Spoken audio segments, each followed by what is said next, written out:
I never trusted my husband's family, but I didn't expect them to blindside me like this. When I received a text from his sister, Elena, inviting me to a family gathering, my instincts immediately flared. Elena and I weren't close. If she texted me, it was usually to complain or pass along orders from her mother. This time, the message was brief and suspicious. Hey, family meeting at Mom's house on Sunday at 3 p.m. It's important. Don't tell Adam. Just be there.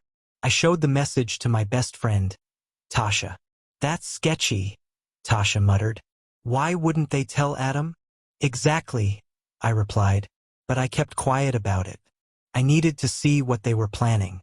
Sunday arrived, and I drove to their sprawling Charleston estate, a cold, intimidating house that never felt like home.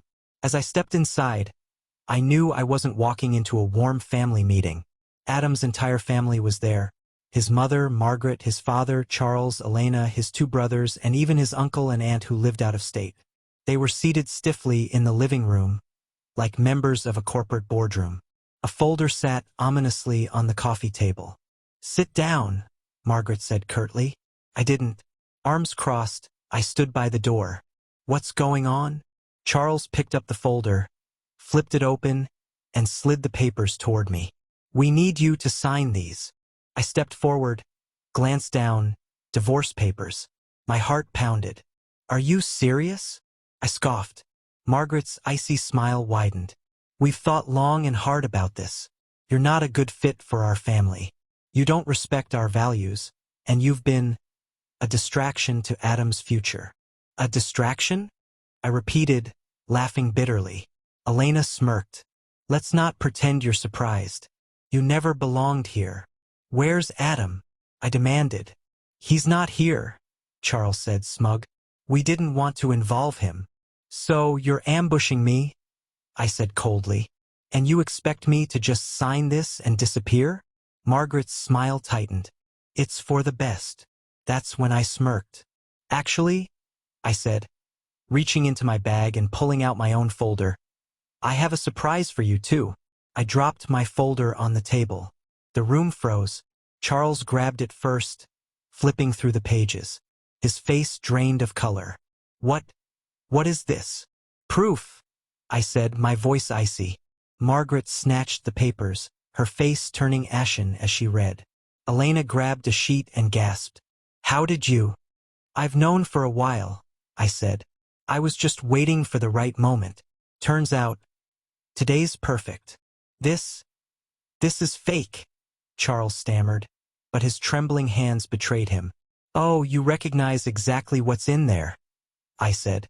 Otherwise, why would you look so terrified? Elena's face turned red with panic. Margaret's hands shook. And then, right on cue, the front door opened. Adam walked in, his brow furrowed. Mom said there was some kind of... He stopped cold when he saw the scene. The divorce papers, the documents I'd brought, the stunned faces. What the hell's going on? Adam demanded. Margaret leapt up. Sweetheart, we can explain. Adam, I cut her off. You need to sit down. He hesitated, then reached for my folder. As he flipped through the pages, his face turned pale. Dad! Adam's voice shook. What is this? Charles clenched his jaw. It's nothing. It's everything, I snapped. Your dad's been funneling money out of your accounts for years. Failed investments. Shady deals. Every time they ran low on cash, they pulled from your account. That's impossible, Adam muttered, flipping faster. No. Oh, it gets worse, I said. I tapped one particular page. That's proof your parents put our house up as collateral for one of their bad loans. They defaulted. If I hadn't found out in time, we'd have lost everything. Adam's hands trembled. His breathing quickened. You did what? We were helping you, Margaret cried. We did this for you. No, Adam barked. You did this for yourselves. You've been using me like a bank account, Adam muttered, stepping back like they were strangers. That's not all, I added. Elena's been involved too. I pulled out another stack of papers, screenshots of Elena's texts. financial records, and wire transfers. Turns out Elena's been skimming money for years, I said. Oh, and guess who she's been sending it to? Her boyfriend, Derek. Adam's head whipped toward Elena. Derek asterisk? You swore you weren't involved with him. She was, I said, and she stole from your accounts to fund her little love affair.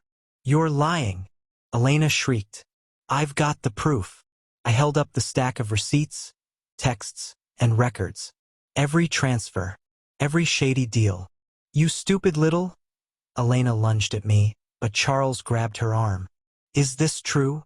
Charles growled. Elena's silence was all the answer he needed. You idiot, Charles roared. You betrayed me, Adam muttered to his parents. All of you. Adam, Margaret begged. Please, we're family.